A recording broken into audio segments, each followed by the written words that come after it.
Salut à tous. Alors aujourd'hui on se retrouve pour une vidéo un petit peu différente de d'habitude à partir du moment où c'est moi et pas un couple de séries, ça se voit. En fait j'aimerais attirer l'attention sur le fait que le magazine Elle a publié il y a environ une semaine une publication sur Instagram demandant à ce qu'en 2019 les maltraitances envers les enfants, de telle sorte qu'elles soient déclarées grande cause nationale 2019. Et je me suis dit que c'était la chose la plus sensée que je lisais depuis un bon moment. Tout simplement parce qu'aujourd'hui, les violences qu'il y a sur les enfants, ça ne nous étonne même plus. Quand on nous raconte qu'il y a des enfants qui se font battre par leurs parents, des enfants qui ont été violés par un membre de leur famille, c'est pas quelque chose qui nous... C'est affreux, on est horrifiés, mais on n'est plus autant choqué et étonné qu'on pouvait l'être. Parce que c'est devenu quelque chose d'habituel et c'est pas normal. Donc voilà, du coup j'ai trouvé ça plutôt bien de leur part. Et après c'est un mouvement comme un autre, je veux dire, il y a le fait que ce soit ça, le magazine se soit mis en collaboration avec plusieurs on va dire artistes, il y a des acteurs, des chanteurs, des présentateurs, des journalistes, des influenceurs. Il y a vraiment de tout et j'ai trouvé ça bien qu'autant de gens participent. Et puis honnêtement, ce sont des gens qui sont célèbres, qui sont connus, qui vont avoir le plus de... où leur voix va plus porter que la nôtre, pauvres citoyens normaux que nous sommes. Donc j'ai trouvé ça plutôt intéressant. Par exemple, une maîtresse d'école va voir qu'un enfant a des bleus. Elle va se poser la question. Mais c'est toujours délicat. C'est toujours délicat de faire un signalement parce qu'on a peur de se tromper, on a peur que ça aille trop loin, on a peur de beaucoup de choses, on a peur aussi du mal que ça peut faire à l'enfant. Du coup, c'est là que c'est compliqué, dans le sens où, en plus de ça, les travailleurs sociaux ont de moins en moins de ressources pour pouvoir intervenir. Ils sont moins nombreux, leurs moyens sont coupés. Aujourd'hui, il y a quand même plus d'une personne sur quatre qui déclare avoir été ou est battue, a subi des violences telles qu'elles soient. En France, il n'y a pas que ça, il y a aussi les violences morales, mais ça après c'est quand même plus un cas qu'on retrouve à l'école, j'ai l'impression. À part quand je parle de violence morale, je parle surtout de harcèlement. Parce que les enfants déjà de ma génération étaient vraiment pas tendres. Et de nos jours c'est devenu encore pire. Ça fait presque peur de voir des enfants parler et se comporter d'une façon pareille. Enfin vraiment, je trouve ça effrayant. Ils sortent des insultes qu'on sort nous maintenant à notre âge. Et à leur âge on sortait tu veux ma photo, oui, pour mon album de singe, quoi. Enfin, c'était vraiment... Ça a pris un certain level, quand même. Je trouvais que les enfants étaient déjà cruels et tout, parce que clairement, j'ai pas passé des années d'école les plus cool du monde. Les gens étaient très méchants dans le sens où ils attaquent sur le physique. Moi, j'avais plein d'acné, donc j'ai pris vraiment pour mon grade tout le collège. Mais quand je vois par rapport à d'autres, je me dis qu'en fait, c'est rien. Vraiment, parce que... Bon, au collège, t'es con. Enfin, je suis désolée, mais au collège, tu te crois trop que t'es un grand, ça y est, t'es au collège, t'as un casier. Ah là là, c'est un truc de fou. Alors qu'en fait, t'es juste un gamin complètement con et immature. Mais c'est le collège. Mais quand je vois que ça peut arriver déjà en maternelle, en primaire, normalement, t'es un enfant, t'es un ours en peluche. Eh ben non. Je prends des cas comme ça, d'exemples de gens que je connais qui vont pu me raconter ou que j'ai pu voir personnellement. Mais clairement, maintenant, les enfants, avant aussi, on va pas se mentir, franchement, ce serait idiot de faire ça, mais sont cruels dans le sens où ils vont t'attaquer sur ton physique principalement. Là où t'es attaqué, c'est par rapport à ce que tu portes, par rapport au fait que t'aies des lunettes, un appareil dentaire, des boutons, que t'aies les cheveux gras, secs, que je n'en sais rien, mais les gens sont comme ça. Je veux dire, déjà, moi, à l'époque, j'avais pas forcément les dernières tendances. Voilà, mes parents n'avaient pas forcément les moyens de m'acheter des trucs de fou, quoi. Moi, je les avais généralement 2-3 ans après, sauf quand une de mes cousines avait la gentillesse de me filer les vêtements parce que ça lui allait plus et que c'était encore la mode, du coup, ben, je pouvais les porter, donc ça allait. Je parle principalement du Longchamp que ma cousine m'a filé pour ma rentrée en 6ème. Yes, c'était grave la mode, ce truc. Je veux dire, aujourd'hui, tout est une question de physique. Et les enfants sont devenus méchants. Si tu portes pas les fringues qu'il faut, si t'as pas la coiffure qu'il faut, si tu joues pas au jeu qu'il faut, enfin... En fait, si tu fais pas ce que la société te dicte, bah t'es une merde qui mérite de se faire harceler. Et ce que vous comprenez pas, c'est que un enfant qui s'est fait harceler, maltraiter, peu importe, que ce soit juste 1 an, 2 ans, que ce soit toutes ces années d'école, toute sa vie ça va le poursuivre, il va pas être bien dans sa peau, il va se sentir, je sais pas moi, exclu, moche, différent, enfin, il va sentir plein de choses parce qu'on lui aura répété qu'il était ces choses-là, on lui aura fait ressentir. Mes voisins ont une fille qui est en CM1 je crois, et qui me racontait l'autre jour qu'elle a un garçon dans son école, donc elle est en primaire, qui la mord, qui l'insulte, qui la frappe. Vraiment, hein, elle avait un bleu énormissime. Enfin, j'étais là, c'est quoi ce truc? Elle avait ça, et donc du coup sa mère normale a été voir le directeur histoire de pousser un peu une gueulante. Et le directeur lui a répondu, en gros, hein, parce que pour raconter ça vite fait, bah y a pas de témoin, y a rien. En gros, c'est pas son problème, quoi. C'était pas le problème du directeur. Non, mais du directeur, quand même. Enfin, si ceux qui gèrent l'école ne sont pas capables de gérer leurs élèves, et les parents de gérer leurs gosses, il y a un problème. Il y a un sérieux souci, là, quand même. Je prends aussi, pour exemple, mon cas personnel, quand je suis arrivée en CP, une espèce de mec qui arrêtait pas de m'embêter. Mais vraiment, c'était... J'en pouvais plus, je ne pouvais plus aller à l'école. Je supportais plus d'y aller. À chaque fois que j'arrivais, c'était pour qu'il m'en... Franchement, c'était pour qu'il m'emmerde, quoi. Donc, j'en avais vraiment marre. Et un jour, ma mère me ramène entre midi et 2 à l'école. Non, c'était, je pouvais pas. Je ne pouvais pas y retourner. J'en avais marre. Je savais très bien que il allait encore se moquer de moi, m'embêter, et j'avais pas du tout, mais alors pas du tout envie. Pourtant, je comprends pas. À cette époque-là, j'avais une belle peau et tout. Il y avait rien pour me faire chier. Je comprends pas. Bon, tant pis, c'est pas grave. J'ai une tête à ça, hein. Et du coup, en fait, je me suis enfuie de l'école. Genre, je suis rentrée, j'ai attendu de voir ma mère partir au loin là, et je me suis barrée. Sauf que manque de bol, elle a fait demi-tour parce que fallait qu'elle fasse demi-tour pour aller travailler. Et la voiture qui a failli me renverser, en fait, c'était la voiture de ma mère. C'était ma mère, en fait. Et là, qu'est-ce que tu fous là? Donc j'ai dû expliquer que voilà. Et au début, j'avais pas voulu en parler parce que clairement, mes parents étaient plus occupés avec mon frère qui rentrait en maternelle et tout que par moi, clairement, hein, on va pas se mentir. Du coup, là, ma mère, elle a pété un câble. Elle a pété un très gros câble. Et puis ça a haché. Mais on l'a écouté. À l'époque, les directeurs, même les parents de cet enfant-là, ont compris, on demandait à ce qu'il s'excuse. Aujourd'hui, on a la preuve, un directeur, c'est pas son problème. Donc certes, les enfants sont peut-être aussi cruels qu'ils l'étaient à l'époque, mais les adultes réagissaient mieux avant que maintenant, j'ai l'impression, hein, c'est un truc de fou. Après, pour ce qui est des maltraitances physiques, quand un enfant est battu par ses parents, moi j'ai juste envie de dire aux parents, en fait, faites pas de gosse. Juste faites pas de gosse, enfin si c'est pour le battre, je n'en comprends pas l'intérêt. Vraiment. Si c'est pour pas les aimer, je veux dire, certes, des enfants, ça fait des bêtises. C'est insolent, ça peut être vraiment pénible, mais ce sont des enfants. Des enfants, si tu les cadres, à un moment donné, voilà, je veux dire, moi j'ai fait les pires, mais vraiment j'ai fait des conneries. Mais le truc, mais mes parents, vraiment, je vous jure, c'est des anges. Pour pas m'avoir tué, vraiment, je vous jure, je comprends pas. De là à frapper ton enfant dès qu'il fait un truc, enfin non, je suis désolée, enfin... Plus ça va et plus des enfants battus, il y en a vraiment de plus en plus. Et les travailleurs sociaux, comme je disais précédemment, n'ont plus beaucoup de moyens pour agir. Ils sont des milliers de cas à être battus, à tout simplement à avoir des parents négligents aussi, parce que la négligence c'est aussi une maltraitance. Tu nourris pas ton enfant, tu t'en occupes pas. On va prendre le cas de cette femme, là je sais plus son nom et franchement j'ai même pas envie de le retenir, qui a fait un déni de grossesse là il y a pas longtemps, et qui pendant 2 ans a enfermé le bébé dans un coffre. Le coup du déni de grossesse, je trouve ça un petit peu énorme, mais bon bref, passons. Mais c'est un exemple, ça c'est de la négligence pour un enfant. Et c'est de la maltraitance. On va partir sur les violences sexuelles.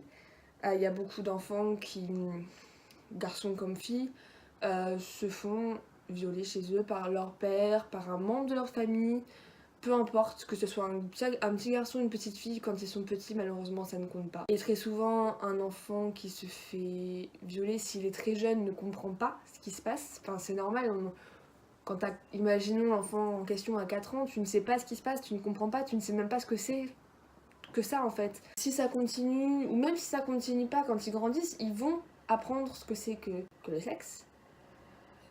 Et là, ils vont comprendre ce qui leur est arrivé. Mais si on s'éloigne un peu des enfants, même si en dessous de la majorité tu restes un enfant, en grandissant, les victimes de viol, même s'il y en a, ce ne sont pas vraiment les garçons, ce sont quand même beaucoup plus les filles.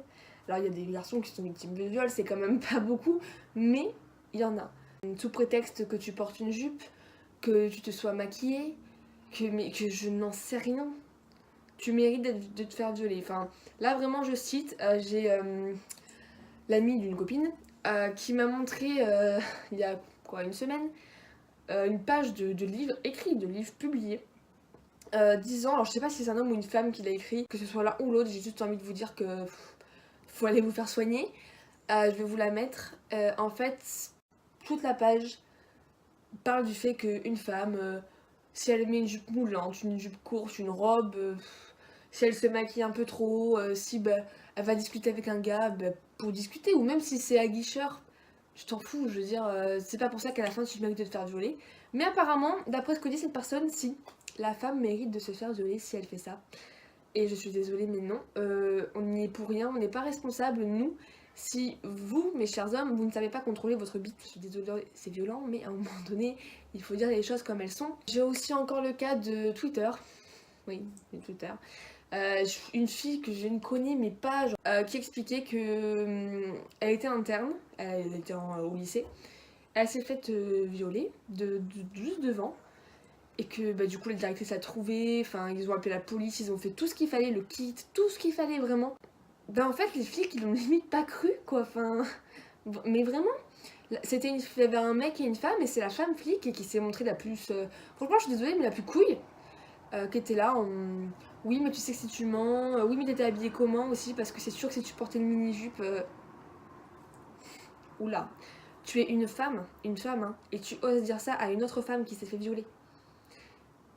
Mais je ne comprends pas. C'est l'exemple précis du fait que aujourd'hui, les femmes, comme les hommes, mais je trouve ça quand même plus grave quand ça vient d'une femme, qu'une femme traite une autre femme de salope, de pute, qu'elle dise qu'elle se mérite de se faire violer. Alors ma chérie, tu vas te mettre à sa place 30 secondes et tu vas me dire si t'aimerais te faire violer parce que tu portes une jupe. Juste ça. Est-ce que tu trouves que c'est normal si tu portes une jupe en été, en hiver? Franchement, on s'en bat les ovaires. Hein. Est-ce que tu trouves que tu mériterais de te faire violer parce que tu portes ça? Ou parce que t'es maquillée? Le viol aujourd'hui, c'est quelque chose qui est tabou. Même si on essaie d'en parler, qu'on essaie de faire en sorte que ça le soit moins, ça le reste à partir du moment où bah, déjà les victimes se taisent. Beaucoup se taisent parce que, bah, avec l'exemple par exemple des policiers, la police ne nous croit pas parce qu'il y a eu beaucoup d'abus, il y a eu des femmes qui ont menti. Pourquoi? Je n'en sais rien. Parce que apparemment le viol est un fantasme. Je vous jure que c'est vrai, moi je comprends pas ce fantasme là, mais chacun est comme il est, on va pas juger. Bref, mais à cause de ces femmes-là qui ont menti, elles ont coupé la voie à celles qui sont de vraies victimes et c'est pas du tout normal. Mais la police devrait faire exactement comme font les travailleurs sociaux, prendre chaque cas, même si au final c'est pas le cas, le prendre comme si c'est... l'étudier quoi, le faire sérieusement. Quitte à ce que ce soit parfois faux, vrai, au moins tu fais ton job et tu le fais correctement. En France, la manie numéro 1 française, c'est de juger tout le monde. Alors oui, je juge, je sais, mais au moins quand je parle de jugement, je parle de juger les gens sans connaissance de cause, et de juger franchement où des fois vous voudrez vraiment mieux se taire. Vraiment. L'autre jour j'étais à la gare et j'entends deux filles qui étaient sur Instagram je crois, critiquer une autre fille en mode ah mais cette salope et tout, t'as vu comment elle s'habille comme une pute. Mais j'étais outrée d'entendre ça aussi sérieusement, parce que je pense pas que la fille en question, même si je la connais pas, après ça peut, c'est possible, mais j'en doute, je pense pas que la fille ce soit une prostituée, parce qu'une pute c'est quand même une prostituée, c'est une femme qui se fait payer pour, bah, pour avoir des relations sexuelles, et je trouve ça aberrant, vraiment aberrant, de voir que des filles, des femmes se traitent comme ça entre elles. Après, il faut pas s'étonner si les hommes nous traitent de salopes et de putes. Je veux dire, on le fait entre nous. Comment voulez-vous que eux ne le fassent pas? En 2017, il y a eu le hashtag Balance ton porc sur Twitter de Sandra Muller, une journaliste qui maintenant vit aux États-Unis, mais qui à la base est française. Qui, alors elle, honnêtement, l'histoire, je me souviens plus trop, mais elle dénonçait un collègue, je crois, lors d'une soirée et tout, où ils avaient discuté, enfin, normal. Lors d'une soirée où ils avaient discuté le fait qu'il avait eu des propos quand même assez pornographiques et insistants. Elle a dénoncé ça et en fait ça a fait toute une vague où là vraiment elle dénonçait plus le harcèlement au travail que vraiment le harcèlement sexuel, que l'agression elle-même, même si le harcèlement sexuel est tout aussi grave, parce que là où il y a harcèlement, il y a potentiellement agression. On va pas se mentir. Et aux États-Unis, du coup, après, il y a eu le hashtag MeToo, qui a été relancé par Alyssa Milano, on l'adore. Et là, ça a été un truc de fou. Clairement, aux États-Unis, ils sont beaucoup plus solidaires que nous en France, ça se voit. Il y a eu pour les Golden Globes, par exemple, c'était carrément dédié. vraiment dédié aux femmes victimes de harcèlement ou d'agression. Tout le monde était vêtu en noir, les hommes étaient là, enfin c'était vraiment super beau, moi j'ai trouvé. Il y a eu beaucoup de victimes qui ont parlé, notamment on a appris que Mark Shawn, là où je sais pas comment ça se dit, le réalisateur de deux séries que j'adore, Les Frères Scott et The Royals, avait fait pas mal de harcèlement sexuel, notamment à Hilary Burton, celle qui donne Les Frères Scott, jouait Peyton Sawyer. Des victimes de viol, il y en a tous les jours, de harcèlement sexuel. Si on revient surtout des enfants victimes de maltraitance physique et mentale, il y en a tous les jours, à tel point qu'il y en a que ce soit des enfants, des femmes, du coup si on revient plus sur le viol, des enfants qui suivent des thérapies toute leur vie, qui vont être mal à cause de ça toute leur vie, ou pire encore, qui vont faire comme malheureusement certains font. J'ai une amie qui a été violée et qui a choisi cette solution. C'est pas ma préférée, mais malheureusement voilà. C'est le suicide. Et je trouve ça absolument ignoble que ce soit aux victimes d'en finir avec leur vie parce qu'une espèce de... une pourriture leur a pourri leur vie, quoi. Et ce n'est pas normal. On est quand même au 21e siècle, on est presque en 2019 maintenant. Et c'est des choses qui ne devraient même plus arriver. Quand t'es un enfant, tu penses pas à ça, tu penses pas que tes parents vont te battre, tu penses pas qu'à l'école on va t'humilier dès le premier jour, tu penses pas que quelqu'un de ta famille va te toucher sexuellement. Quand t'es une femme, par contre, c'est différent parce que quand tu sors dans la rue, tu demandes toujours à la personne avec qui tu sors, est-ce que ma jupe ou ma robe est pas trop courte? Est-ce que ça fait pas trop salope? On se pose la question entre nous, parce qu'on en a marre des remarques, quoi. Enfin, voilà, on en est nous à se restreindre de s'habiller comme on veut, de penser ce qu'on veut, de faire ce qu'on veut, parce que la société nous dit que de faire ça, et c'est pas normal. Je suis désolée, non. Mais c'est ce qui se passe. Une femme qui sort dans la rue, elle est jamais rassurée si elle rentre seule le soir chez elle, la nuit, enfin... Mais moi je suis parano, je vous jure les gars, je vis à Pessac. Et je vous jure quand je dois rentrer, quand je vais voir ma pote sur Bordeaux même, quand je dois rentrer le soir chez moi, je fais comme dans les films, vous voyez, je fais que me retourner, j'ai l'impression de voir des ombres partout, enfin, je suis en mode parano total. Mais je préfère ça plutôt que de pas les tracer et de me faire avoir en fait clairement. Donc voilà. Mais c'est ça, nous les femmes c'est ce qu'on vit au quotidien. On vit le fait d'avoir peur qu'un homme ou plusieurs se pointent devant nous comme ça par surprise et voilà, ce sont des choses qui arrivent. Là, c'est le fait que dans la rue, si tu passes entre toutes seules ou même généralement c'est quand t'es en groupe de filles, tu vas te faire siffler. Alors je vais juste vous dire un truc les garçons qui font ça. Siffler quelqu'un c'est très mal poli. Déjà parce qu'on n'est pas un chien. Et qu'on va pas venir en courant vers vous, carrément pas, sauf si c'est pour vous en coller une. Et que c'est une question d'éducation, une question de respect. En fait, en faisant ça, vous nous respectez absolument pas. Et vous vous rendez même pas compte que quand on passe devant un groupe de mecs, quand on est toute seule, ou même avec d'autres filles, on prie tout le long pour qu'ils nous accostent pas. Enfin, moi je suis désolée, c'est ce qui se passe à chaque fois. Et on est là, on les ignore, et si on les ignore, on a le droit à des réflexions genre ouais, t'es qu'une salope, tu peux pas me répondre. Alors à quel moment je suis une salope si je t'ignore avec tes propos indécents, avec tes sifflements là, je sais même pas. Je me demande vraiment si vous pensez qu'un jour quand quelqu'un va vous répondre genre hey, tu siffles bien, vas-y je te passe mon 06, ça n'arrivera pas. Ça n'arrivera jamais, je vous le dis, hein, franchement, il faut arrêter de rêver les mecs, ça n'arrivera pas. Si on s'en va de la maltraitance sexuelle, on va revenir plutôt sur la maltraitance physique tout court.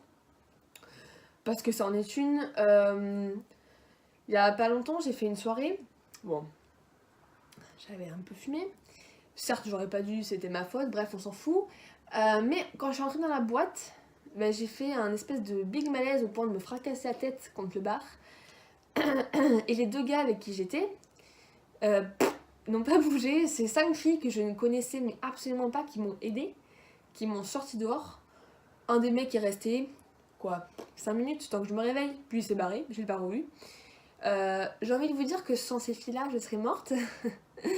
Ou j'aurais peut-être pas forcément très bien fini parce que je me suis tapé une sale crise blanche mais bien méchante. À part ces 5 filles dans la boîte, personne n'a bougé. Que ce soit la sécurité, le barman, personne. Personne. C'est affligeant. Non-assistance à la personne en danger, je sais pas si vous connaissez, mais c'est ça.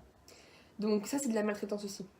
Des fois on peut ne pas gérer, on peut boire un coup de trop, faire un truc où on fait qu'on finit mal, vraiment. Hein.